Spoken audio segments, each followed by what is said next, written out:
Hi friends, I am Dr. Gunjan Gupta Govil, Director and Founder Gunjan IVF World और आज हम बात करेंगे all about endometriosis। कोशिश मेरी ये रहेगी कि मैं आज आपको काफ़ी हद तक ये समझा दूं कि एंडोमेट्रियोसिस क्या होती है, कैसे होती है, हमारे पास क्या ट्रीटमेंट संभव है, क्या सिम्टम्स हैं, इत्यादि इत्यादि।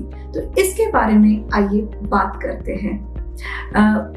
इससे पहले मैं एंडोमेट्रियोसिस पे जाऊँ, मैं आपके साथ एक न्यूज़ शेयर करना चाहूँगी कि अब हमारा जो नेक्स्ट सेंटर है जो कि हमने जनकपुरी दिल्ली में खोला है वो भी फंक्शनल हो गया है। तो आप गुंजन आईवीएफ वर्ल्ड को कांटेक्ट कर सकते हैं जनकपुरी दिल्ली में, इंदिरापुरम गाजियाबाद में एंड मेरठ में। Thanks friends. So coming to endometriosis. Endometriosis की अगर हम बात करें तो ये क्या होता है? एंडोमेट्रियोसिस जो होती है बेसिकली वर्ड अराइज करता है एंडोमेट्रियम से। एंडोमेट्रियम जो होती है ये हमारी बच्चेदानी की अगर हम बात करें, ये बच्चेदानी होती है, इसके बगल में ये ट्यूब्स होती हैं और अंडाशय या ओवरीज होती है, ये सर्विक्स होता है और वजाइना होता है। इसके अंदर जो होता है एक हमारे यूट्रस के अंदर लेयर होती है। यूट्रस के अंदर ये लेयर होती है जिसको हम कहते हैं एंडोमेट्रियम। ये जो एंडोमेट्रियम होती है ये हर महीने हमारी डेवलप होती है और जब हमें पीरियड्स या महीना आता है उस समय ये एंडोमेट्रियम शेड होती है जिससे हमें पीरियड्स होते हैं या महीना आता है। ये नॉर्मल साइकिल होती है।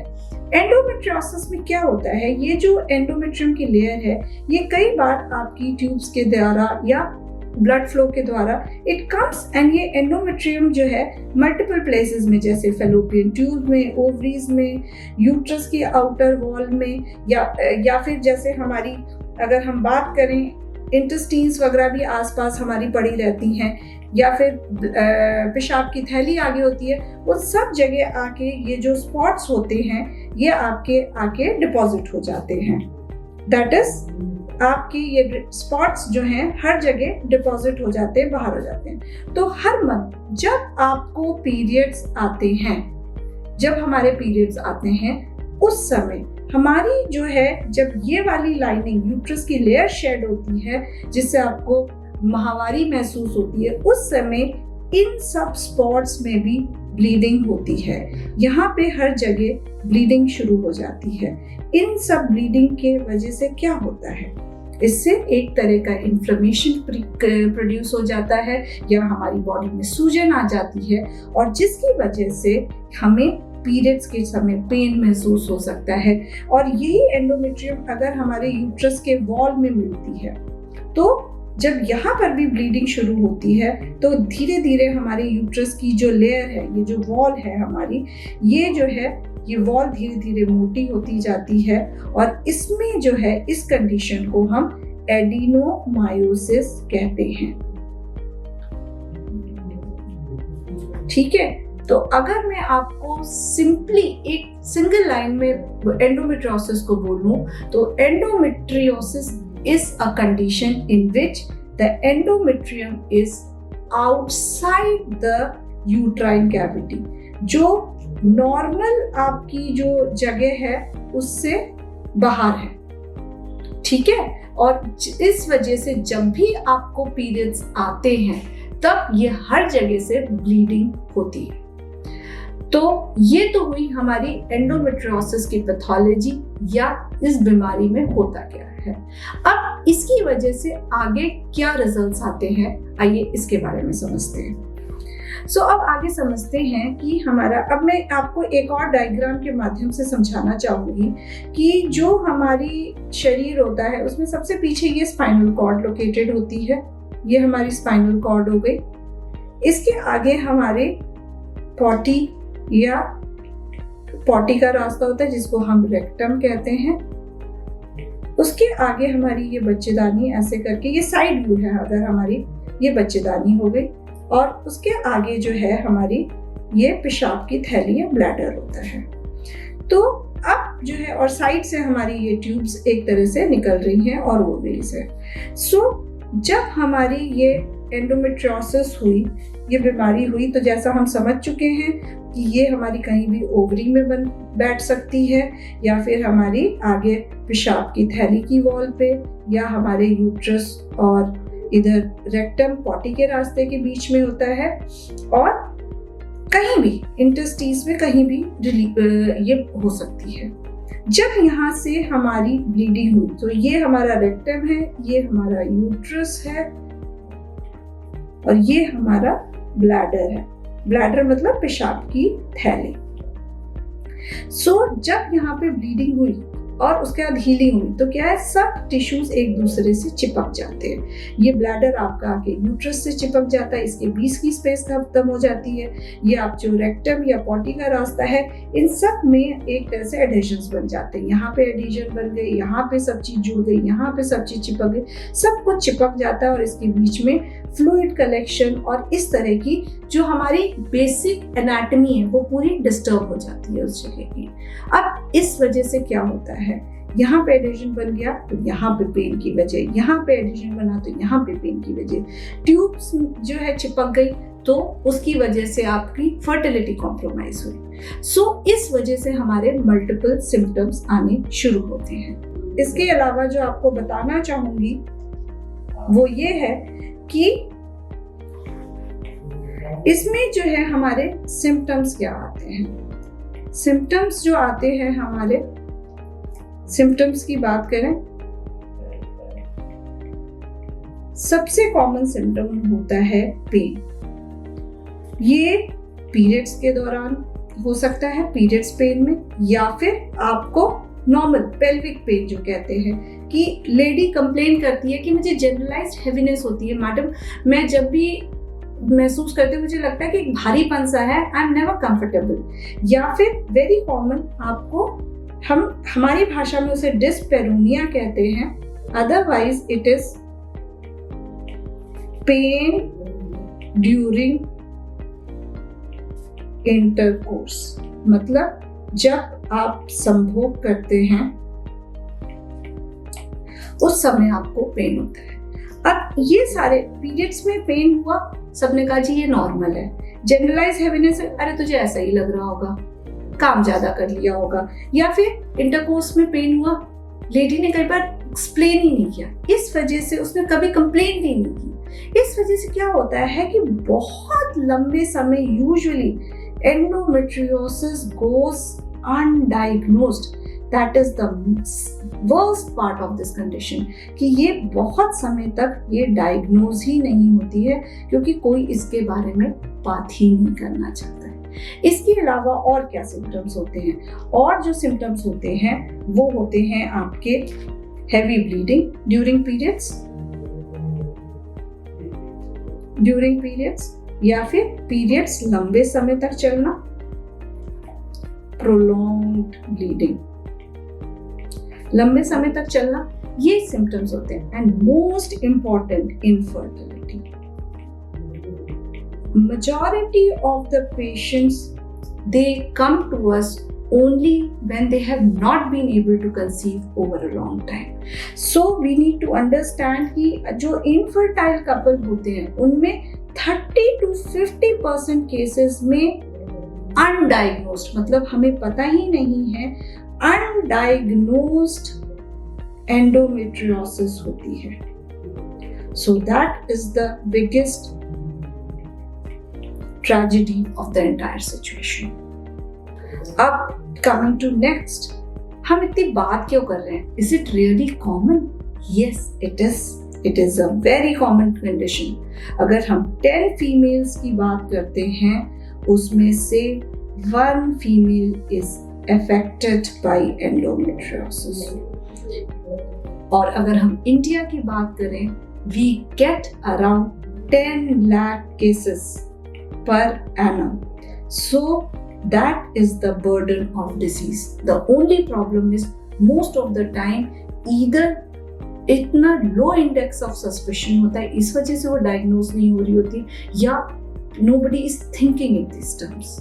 सो it is very important to get alert about this condition. अगर आपको बहुत पीरियड्स में पेन होता है, ब्लीडिंग हैवी होती है, इंटरकोर्स में पेन होता है, या आप कंसीव नहीं कर पा रहे हैं, तो it is best to consult a doctor, क्योंकि हमें एक हाई इंडेक्स ऑफ सस्पेशन रखना चाहिए। तो ये तो हुई सिम्टम्स की बात। नेक्स्ट, और कब आपकी एंडोमेट्रियोसिस जो है डायग्नोसिस होती है। अब हम डायग्नोसिस की अगर हम बात करें तो हम कैसे डायग्नोसिस कैसे कर सकते हैं। नंबर 1, जैसा मैंने कहा, सिम्टम्स और high index of suspicion. Your doctor should be very very suspicious, तभी वो सोचेगी कि वो है। इट्स सो कॉमन, मेरे प्रैक्टिस में लोग आते हैं, चला जा रहा है, ट्रीटमेंट चला जा रहा है, पीरियड पेन है जी, नॉर्मल है, बच्चा कंप्लेंट कर रहा है, किसी ने एक अल्ट्रासाउंड तक नहीं कराया होता है।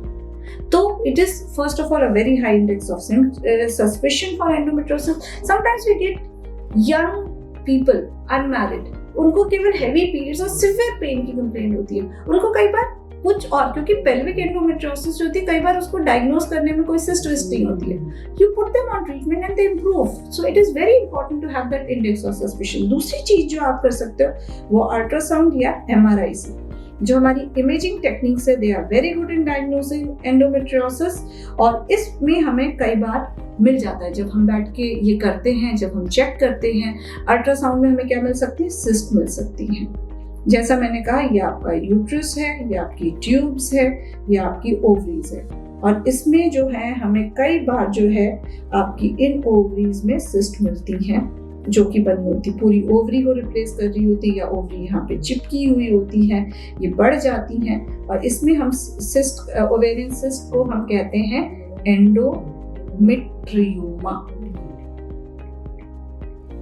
और इस सिस्ट में प्रॉब्लम क्या होती है, ये हमारे जो अंडे हैं, फॉलिकल्स हैं, उनको टोटली डिस्ट्रॉय कर देती है। क्योंकि क्या होता है कि आपकी ये ओवरी होती है, अब ये आपकी ओवरी है, इस ओवरी में आपकी ये सिस्ट बन गई, तो इसने जितने भी आपके फॉलिकल्स हैं उन सबको कंप्रेस कर दिया।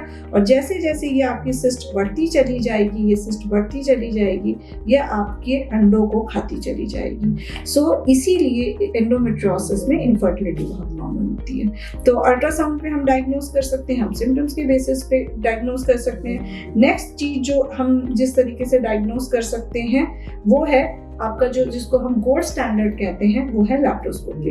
लैप्रोस्कोपी जो हम कहते हैं लेजर सर्जरी कॉमनली, उसमें हम एक कैमरा पेट के अंदर डालते हैं और उसके थ्रू हम सारे एंडोमेट्रियोटिक स्पॉट्स देख सकते हैं। और यूजुअली हमें ये ब्राउन स्पॉट्स की तरह दिख सकते हैं, या फिर आपको एडिशंस बने होते हैं। एडिशंस जैसे मैंने अभी पहले बताया था, सब कुछ चिपका होता है आपस में, सब कुछ सिकुड़ गया होता है, इसके फॉर्म में मिल सकते हैं, या फिर हमें सिस्ट मिल सकती है। सो ये हमारी डायग्नोसिस का तरीका होता है। अब हमने मान लीजिए डायग्नोस कर ली, इसके अलावा आपकी, हम एक ग्रेड कहते हैं, grade of endometriosis. Grade can be minimal to mild, जिसमें बहुत सुपरफिशियल एंडोमेट्रियोसिस होती है, इसमें यूजुअली प्रॉब्लम्स कम होती है, दो पेनफुल ये भी हो सकती है, ठीक है। उसके बाद आती है मॉडरेट एंडोमेट्रियोसिस में यूजुअली हमें ओवरी के अंदर सिस्ट या गांठें मिल रही होती हैं। और उसके बाद आती है सीवियर या ग्रेड 4 एंडोमेट्रियोसिस। जो ग्रेड 4 एंडोमेट्रियोसिस में क्या होता है, डेंस एडेशंस होते हैं। डेंस एडेशंस मतलब सब चीजें, आपकी इंटेस्टाइन, आपका ब्लैडर, आपकी और सारी चीजें चिपकी हुई होती हैं, तो डेंस एडेशंस मिल सकते हैं आपको। इसके अलावा आपको और क्या मिल सकता है, आपको जो हम कहते हैं नोड्यूल, मतलब यूट्रस और रेक्टम मैंने आपको पहले ही बताया था, जो हमारी पॉटी का रास्ता है उसको हम टेक्निकल भाषा में रेक्टम कहते हैं। तो यूट्रस और रेक्टम के बीच में एक नोड्यूल बन जाता है, तब हमें जो है ये वाली चीजें मिलती हैं। तो इसमें इंटरकोर्स में बहुत सीवियर पेन होता है। तो ये सारी चीजें आपकी हो सकती हैं ग्रेड ऑफ एंडोमेट्रियोसिस में। अब हमने डायग्नोज कर लिया कि हमें एंडोमेट्रियोसिस हमारे पेशेंट को है कि नहीं है, उसके क्या सिम्टम्स हैं ये हम समझ लेते हैं, हमने ये भी जान लिया कि ये कितनी कॉमन है। अब आगे बात आती है कि इलाज क्या है, what is the treatment for it. Well, coming to the next step which is treatment for endometriosis. See, इस कंडीशन में ना बड़े डायनामिक चेंजेस आ रहे हैं। सबसे पहला होता है कि क्या सिम्टम है। अगर pain is the main symptom तो हम सिंपल पेन रिलीफ के लिए दवाइयाँ दे सकते हैं। सो हमारा ट्रीटमेंट जो है 2 पार्ट में, रादर 3 पार्ट में कहूँगी, डिवाइड होता है। एक कंजर्वेटिव मतलब हम दवाइयों के सहारे से चलते हैं, दूसरा सर्जरी, और तीसरा अगर हमें इनफर्टिलिटी है तो उस हिसाब से हमें क्या इलाज करना है। कंजर्वेटिव ट्रीटमेंट होता है दवाइयों के माध्यम से, दैट इज मेडिकल ट्रीटमेंट, इसमें सर्जरी नहीं इन्वॉल्व होती है। बट हमें ये समझ लेना चाहिए कि अगर हम दवाइयों पे हैं तो हम कंसीव नहीं कर सकते हैं, मतलब आपको फर्टिलिटी उस समय नहीं हो सकती है। सो अगर आप बेबी प्लान करना चाहते हैं, if baby is to be plan, हमें अगर प्रेगनेंसी चाहिए, then we need to understand that no conservative treatment for us. Conservative मतलब no conservative और no medical treatment, ये चीजें हमें समझना पड़ेगा। बट पहले बात करते हैं कि मेडिकल ट्रीटमेंट ऑफ एंडोमेट्रियोसिस क्या होता है। सो मेडिकल ट्रीटमेंट क्या होता है एंडोमेट्रियोसिस? नंबर 1 होता है pain killers, simple pain killers, दवाइयाँ ये सब दी जा सकती हैं। नंबर 2 जो लाइन है, आपने जनरलाइज लाइफस्टाइल मॉडिफिकेशंस हेल्प, आप डाइट अच्छी करिए, हेल्दी खाना खाइए, इनका बड़ा फायदा होता है। तीसरा, आप जो है योगा करिए, एक्सरसाइज करिए, इन सब का भी रोल है, ऐसा नहीं है कि नहीं है। आप सेल्फ हेल्प ग्रुप्स के साथ संपर्क में हो सकते हैं, who help you to cope up with the situation। इसके अलावा जो है 4th है मेडिसिन्स। दवाइयों का क्या रोल है?